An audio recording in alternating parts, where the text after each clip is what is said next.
సర్పంచ్ ఎన్నికలకు సిద్ధంగా ఉండాలన్నారు మంత్రి పొంగులేటి శ్రీనివాసరెడ్డి.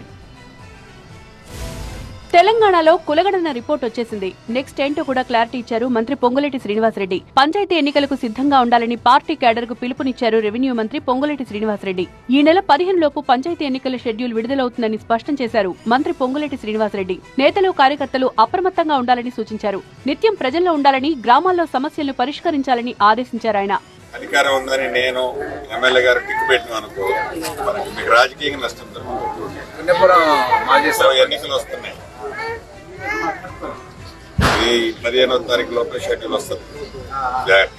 సర్పంచ్ ఎన్నికలను కాంగ్రెస్ పార్టీ ప్రతిష్టాత్మకంగా తీసుకుంది. పంచాయతీ ఎన్నికల కోసం క్యాడర్ ను సమాయత్తం చేస్తోంది హస్తం పార్టీ. ఎన్నికల్లో గెలిపే లక్ష్యంగా కార్యకర్తలను అప్రమత్తం చేస్తోంది. గ్రామాల్లోని పేదలందరికీ ప్రభుత్వ పథకాలు అందుతాయన్నారు పొంగులేటి శ్రీనివాసరెడ్డి. ఇందిరమ్మ ఇళ్లు, రేషన్ కార్డులు రాని వాళ్లు ఆందోళన చెందొద్దని సూచించారు. సంక్షేమ పథకాలకు లబ్ధిదారుల ఎంపిక